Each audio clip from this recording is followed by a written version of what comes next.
Assalamualaikum warahmatullahi wabarakatuh, Bu Nora. Waalaikumsalam warahmatullahi wabarakatuh. Apa kabar hari ini, Bu Nora?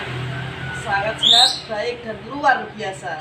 Terima kasih. Sebelumnya saya ucapkan terima kasih pada Bu Nora karena sudah berkenan menyempatkan waktu untuk acara wawancara pada hari ini. Sebelumnya, bolehkah saya mengetahui di mana Ibu sekarang menghambur? Jadi ya, saya sekarang menjadi kepala sekolah di SDN 1 Sonokulon, Kecamatan Todanan, Kabupaten Blora. Ya, di SDN Sonokulon 1 Todanan gitu. Iya. Oke, terima kasih. Selanjutnya tentu Ibu selaku kepala sekolah pada setiap harinya pasti menghadapi beberapa masalah. Ya. Iya. Dari masalah itu bagaimana Ibu bisa mengidentifikasikan mana yang masalah dilema etika dan mana yang itu bujukan moral, Bu? Panjenengan bisa mengidentifikasi. Iya, siap. Insya Allah kami bisa mengidentifikasi tentang masalah etika moral dan dilema etika.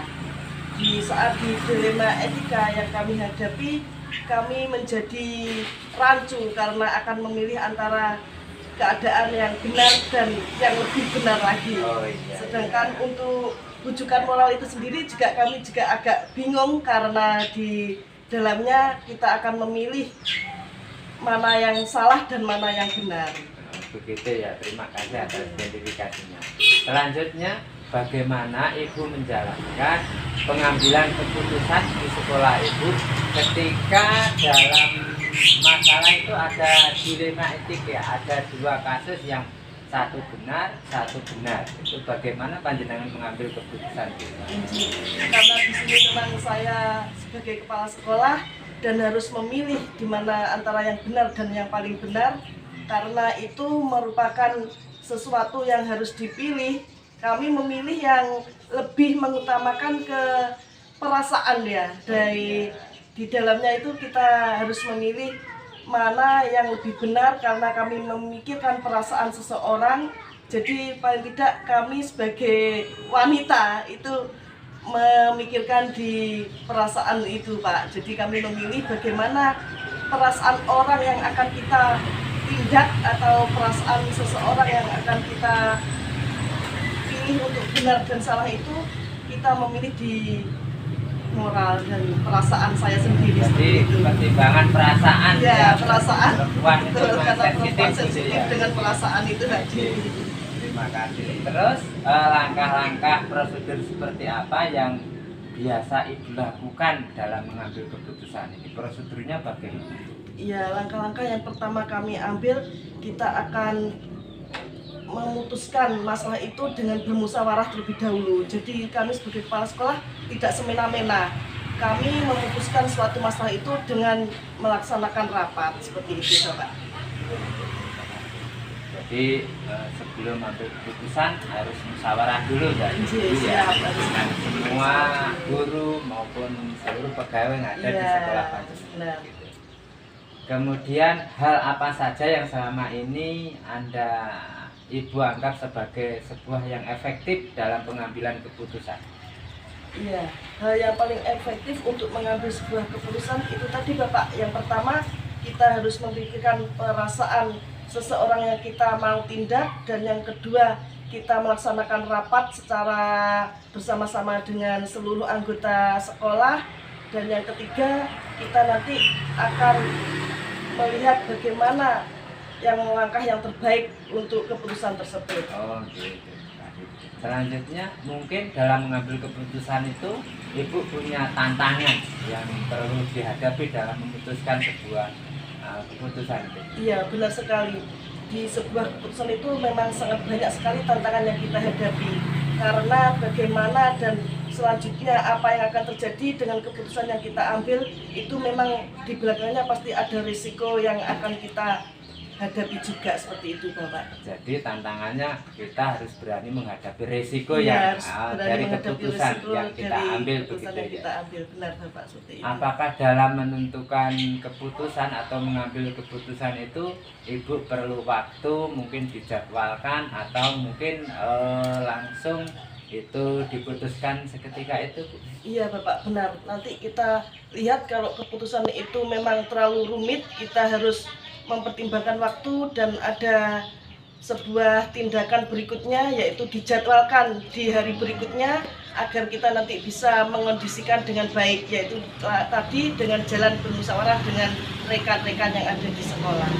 Jadi butuh waktu Ya, rencana. siap, itu rencana dan butuh waktu. Kemudian mungkin adakah seseorang atau faktor-faktor lain dalam pengambilan keputusan yang terkait dengan dilema etika tadi? Benar, tentang dilema etika ini memang sangat rumit, jadi kita harus memusyawarahkan lagi dan membutuhkan orang lain untuk membantu kita dalam memecahkan masalah tersebut. Kalau di sekolah ya termasuk semua warga sekolah. Kalau memang dibutuhkan kita harus memanggil komite dan orang tua untuk mengambil keputusan itu juga harus kita laksanakan juga. Jadi nanti ada semua warga sekolah termasuk komite dan orang tua wali murid apabila kita membutuhkannya. Jadi banyak faktor yang Siap. tidak hanya faktor intern di sekolah Iya, saja, betul, tapi betul, juga Bapak. ternyata komite dilibatkan Iya. untuk mengambil sebuah keputusan. Injil kalau memang itu diperlukan. Baik Bu, terima kasih. Terakhir, ini pertanyaan Injil, terakhir. injil, siap, Dari siap. apa yang panjenengan ceritakan dari pengambilan keputusan terkait dilema etika, Injil. bisa direfleksikan Bu, apa yang menjadi gambaran untuk memutuskan sebuah keputusan yang dalamnya itu ada dilema etika. Bisa direfleksikan Injil, sebentar. siap. Seandainya contoh ya ini di sekolah kami ada dilema etika tentang karakter, injil, pendidikan karakter seperti itu, kita harus memutuskan karakter seperti apa yang alangkah baiknya untuk anak-anak didik kami, itu harus kita refleksikan kembali. Seandainya kita mempunyai keputusan A dan harus kita libatkan keputusan B, itu juga harus direfleksi kembali mana yang lebih baik di antara karakter yang akan kita bina untuk anak-anak tersebut. Jadi harus ada flashback ya, Ya, seperti itu. evaluasi. Ya, Injil, jadi seperti itu. terhadap keputusan yang sudah kita tentukan harus kita Evaluasi, evaluasi ya, sejauh benar, mana Pak. keberhasilannya. Ya, siap, betul. Baik Bu, itu saya rasa cukup untuk memenuhi tugas saya sebagai CGP terkait dengan wawancara untuk mengambil keputusan yang berdasarkan kepada nilai kebajikan universal. Injil. Sekali lagi terima kasih atas waktunya. Mudah-mudahan langkah-langkah yang penjenengan lakukan selama ini bermanfaat bagi jenengan, bagi instansi jenengan, dan lebih penting lagi bagi siswa-siswa di sekolah panjenengan. Begitu Bu, terima kasih atas waktunya. Amin. Sama-sama, terima kasih kembali. Oke.